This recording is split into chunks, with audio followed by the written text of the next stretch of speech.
America పర్యటన రద్దు కావడంపై CM Revanth Reddy hot comments చేశారు. తెలంగాణపై గుజరాత్ నాయకులు ఆధిపత్యం చెలాయిస్తున్నారని ఆరోపించారు.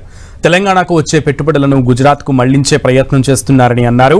అందుకే గుజరాత్ సీఎం భూపేంద్ర బఘేల్ పర్యటనకు అనుమతించిన కేంద్రం తెలంగాణ సీఎం అమెరికా పర్యటనకు ఎందుకు అనుమతులివ్వలేదని ప్రశ్నించారు. దురదృష్టవశాత్తు కేంద్ర ప్రభుత్వము ఇంగ్లాండ్కు అనుమతి ఇచ్చి అమెరికా పర్యటనను తిరస్కరించింది. కేంద్ర ప్రభుత్వ వైఖరిని నా పర్యటనను తిరస్కరించడమే కాకుండా కేంద్ర ప్రభుత్వంలో అధికారంలో ఉన్న రాజకీయ పార్టీకి సంబంధించిన నాయకులు కూడా నా పర్యటనకు సంబంధించిన వివరాలను తప్పుదోవ పట్టించే విధంగా, తెలంగాణ రాష్ట్ర ముఖ్యమంత్రిగా వ్యక్తిగతంగా ఆరోపణలు చేసే విధంగా ఈరోజు భారతీయ జనతా పార్టీ నాయకులు మాట్లాడడం జరిగింది.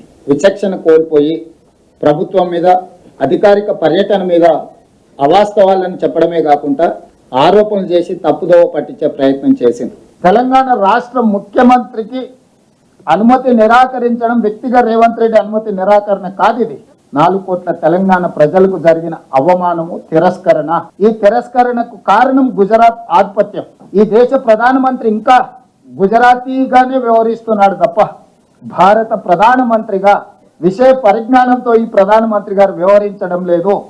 ఇది తీవ్ర ఆక్షేపణీయము. ఇది తెలంగాణకు జరిగిన అవమానము, తెలంగాణ అభివృద్ధిని అడ్డుకోవడము. వ్యక్తిగా నేను 25 సార్లు పోయిండొచ్చు అమెరికాకు, మళ్ళీ వ్యక్తిగా ఇంకో 25 సార్లు పోవచ్చు. కానీ ముఖ్యమంత్రి హోదా, ముఖ్యమంత్రి బాధ్యత, రాష్ట్రం యొక్క అభివృద్ధి కోసం చేసే పర్యటనను కేంద్ర ప్రభుత్వం అడ్డుకోవడం చూస్తుంటే స్పష్టమైన వివక్షను ప్రదర్శిస్తున్నది కేంద్ర ప్రభుత్వం తెలంగాణ పట్ల. ఈ వివక్ష ఏ మాత్రం సహించరానిది. ఈరోజు పెట్టుబడులు తెలంగాణకు వస్తే గుజరాత్కు పెట్టుబడులు పోవేమో, గుజరాత్ అభివృద్ధికి కొంత ఇబ్బంది కలుగుతుందేమనే కుట్రతోని ఈరోజు నా పర్యటనను అడ్డుకున్నారు. కానీ నా లక్ష్యాన్ని మీరు ఆపలేరు. అందుకే అధికారులను అమెరికాకు పంపించిన. ఆక్స్ఫర్డ్తో మన అధికారులు ఒప్పందాలు చేసుకోబోతున్నారు ఇవాళ రేపు.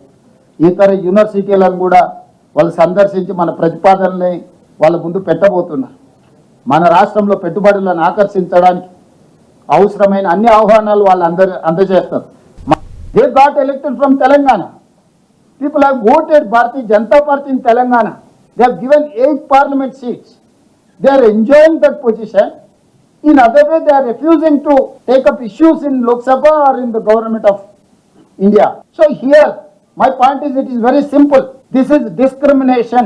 We can't tolerate this discrimination from government of India. గతంలో అంటే ఆయన మీద తీవ్రమైన ఆరోపణలు ఉన్నాయని చెప్పి వాళ్ళు నిషేధం విధించారు. అమెరికా రానియలేదు. భారతదేశం తిరస్కరించలేదు మోడీ గారి పర్యటన అమెరికాకు. మోడీ గారు విదేశాలు, ప్రపంచంలో ఉండే అన్ని దేశాలు తిరగొచ్చు. చివరికి ఆయన చంద్రమండలం కూడా ప్రయాణం చేసేటటువంటి మధ్యలో చూస్తుంటే ఆయన ముఖ్యమంత్రులందరూ విదేశాలు తిరగవచ్చు. కేవలం తెలంగాణ ముఖ్యమంత్రి మాత్రం ఎక్కడికి వెళ్ళొద్దు అని అంటారు. బీఆర్ఎస్ లో 10 సంవత్సరం పోయినా కదా, ఈ సంవత్సరం ఎందుకు పోవాలంటారు.